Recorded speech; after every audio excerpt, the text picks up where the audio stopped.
Magandang umaga, Tay. Magandang umaga, Nay. Magandang umaga, ate. Magandang umaga, no? Magandang umaga, Tisha. Magandang umaga din.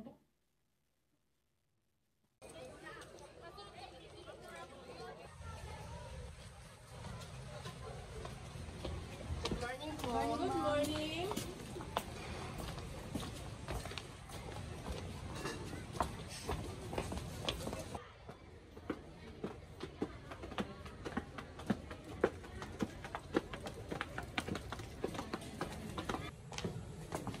May nakita akong bagong laro. Pwede natin itong gawin ngayong araw. Patingin nga. Ay, ito. Oo, maganda to. Tignan mo. Ano ba yan? What if subukan na natin ngayon para ma-explore pa natin ng todo yung laro na yan? Oo, pwede subukan natin ngayon. Tara! Tara!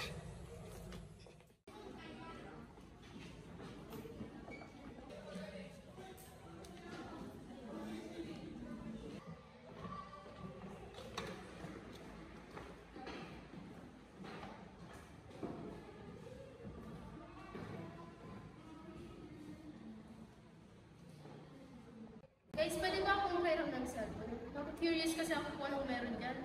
Meron din kasing, ganyan yung nanay at tatay ko. Yung nilalaro nila parang ganyan din. Eto. Wow, ang ganda naman itong cellphone na to. Ano ba mga pwedeng gawin ko dito? Alam mo, pwede ka dyan maglaro ng games like Candy Crush or ML na pwede mo paglibangan kapag nag-work ka. May rank ko ng mundo. Ganun ba? Oo. Oo, pwede ka din dyan mag-message at makipag-call kahit nasa ibang lugar ka. Ang galing naman. Sana magkaroon ako nito. Kasi mga class, okay, sit down. So, nakapag-aral ba kayo sa mga bahay niyo?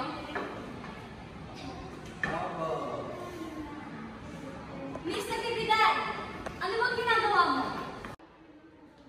Sorry po, ma'am. Hindi ko po kayo napansin. Nasa unanan po pala kayo.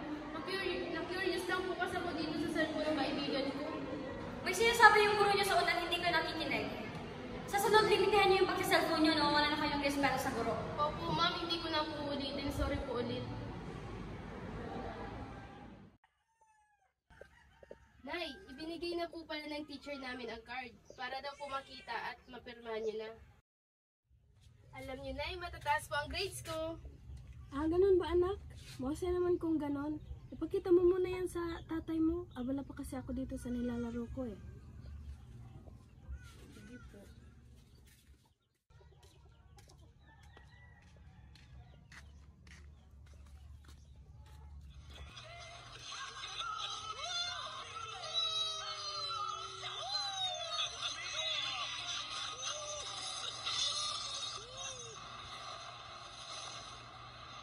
Tay! Anak, bakit? Halika, tingnan mo itong mga pinapanood kong video sa YouTube. Tay, binigay na po sa amin ang card namin. Kailangan po kasing papirman muna bago maisa uli bukas. Ay, ganun ba anak? Nandun yung mama mo sa sala, pakita mo na lang sa kanya. Ipinakita ko na po ito sa kanya pero hindi niya pinansin. Hindi niya kayang alisin ang attention niya sa hawak-hawak niyang cellphone. E di kung ganun anak, mamaya na lang ata.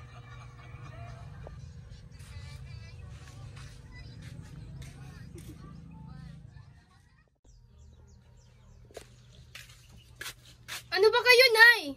Ganito na lang ba tayo? Ganito na lang ba kayo? Wala na ba talaga kayong pakialam sa mga tao nasa paligid ninyo? Sa anak nyo? Hindi nyo ba napapansin? napapansin na sa araw-araw, nagiging pabaya na kayo. Na unti-unti na kayong nilalamon at nalululong sa cellphone ninyo. Teka anak, bakit? Anong problema? Nagugutom ka ba, ha? Kailangan pa po bang itanong yan, Nay? Siyempre nagugutom po ako. Gutom na gutom sa attention nyo. Umaasa akong una nyong mapapansin ang papel na hawak ko. Nag-aaral ako ng mabuti habang pinagsasabay ang mga gawaing bahay. Dahil wala na kayong oras sa lahat ng bagay. Wala na kayong oras para tanungin kung kamusta ba ako, kung okay lang ba ako. Dahil lahat ng attention nyo nakatuon lagi sa mga cellphone na hawak nyo. Trisha anak, bakit mo ba nasabi ang mga bagay na yan? Ano bang problema? Dahil parang sasabog na ang dibdib ko, Tay. Anak, alam mo naman na mahal ka namin ng nanay mo, di ba? Oo anak, kaya huwag mo nang masyadong dibdibin.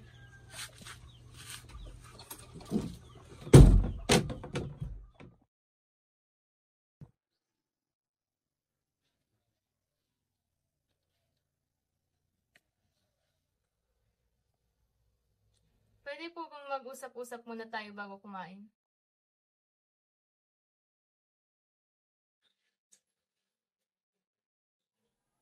Ano bang dapat kong gawin? Hindi ko maintindihan. Tama pa ba ang mga nangyayari? Bakit parang ang gulo? Hindi ba't dapat maging masaya ako? Kasi masaya sila sa ginagawa nila. Pero mali eh. Maling hayaan ko na lang sila sa mga bagay na alam kong makakasama at magdudulot ng hindi maganda. Kailangan kong gumawa ng paraan. Kaya ko to. Mahal ko sila. Kaya't hindi ko hahayaang magpatuloy ito. Gusto sana ako sabihin sa inyo na lang. Ano yun? Alam niyo ba yung pakiramdam na kasama kayo pero yung atensyon ng bawat isa nakatuon lagi sa gadget? Kung kahit mag-usap-usap man lang, wala na. Kasi ilalamon na ang bawat isa ng ng gadget.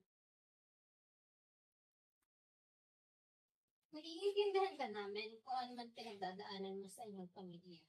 Kaya huwag kang mahiya na sabihin sa amin kung anong problema mo. Andito lang kami para sa inyo.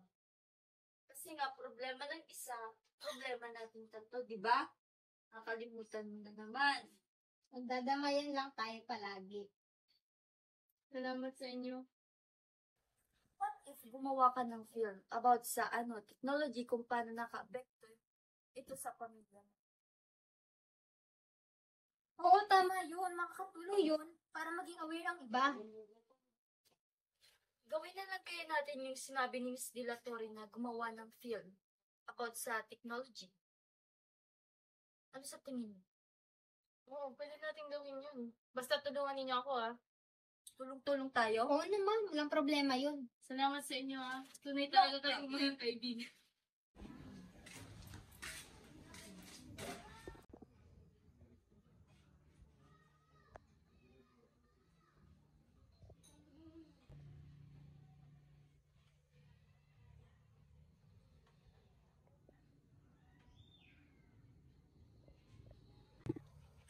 Nay, Tay, Ate, pwede niyo po bang bitawan sa lilig yung mga inyong cellphone?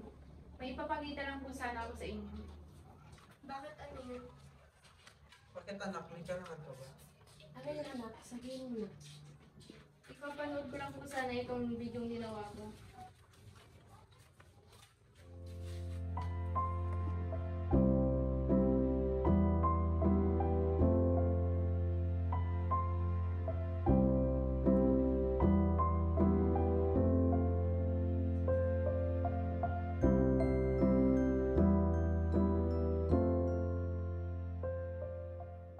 Anak, pasensya na kung kanya na pala yung nararamdaman mo.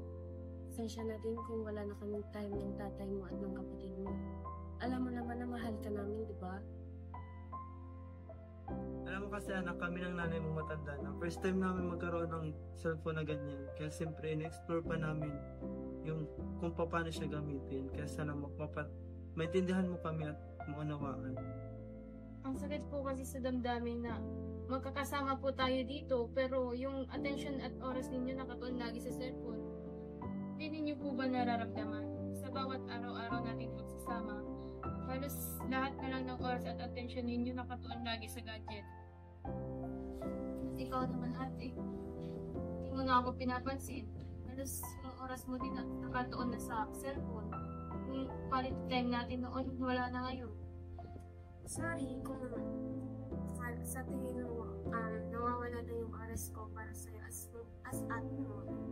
Sorry kung quality time natin ako hindi na kayo dati. Sana may balik pa natin yung pagiging gusto natin sa isa't isa. Pwede po ba nating ibalik yung dati, ma? Pa? Ate? Oo naman. Sige anak. Hayaan mo, babawi kami.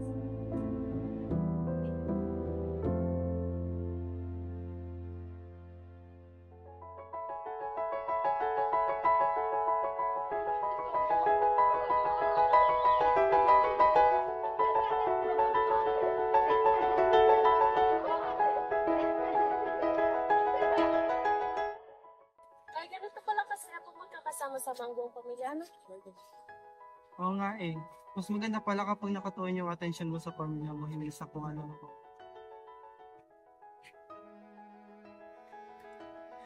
Halina na kayo, anak. Makain na tayo. Tawagin tayo ni mama.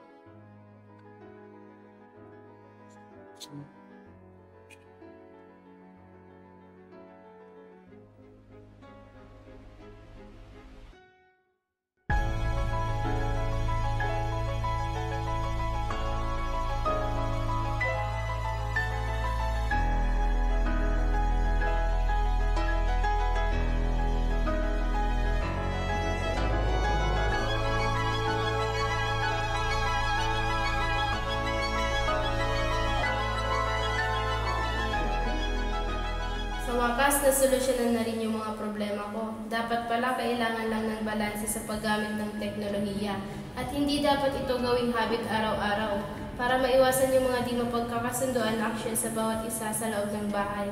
Ngayon na nalagpasan na ng pamilya namin yung mga problemang napagdaanan namin. Sa huli, mas maganda pala yung normal lang na pamumuhay at dapat ibalanse lagi yung paggamit ng teknolohiya para hindi ito makasira ng koneksyon sa relasyon ng bawat isa sa pamilya namin masaya na ngayon.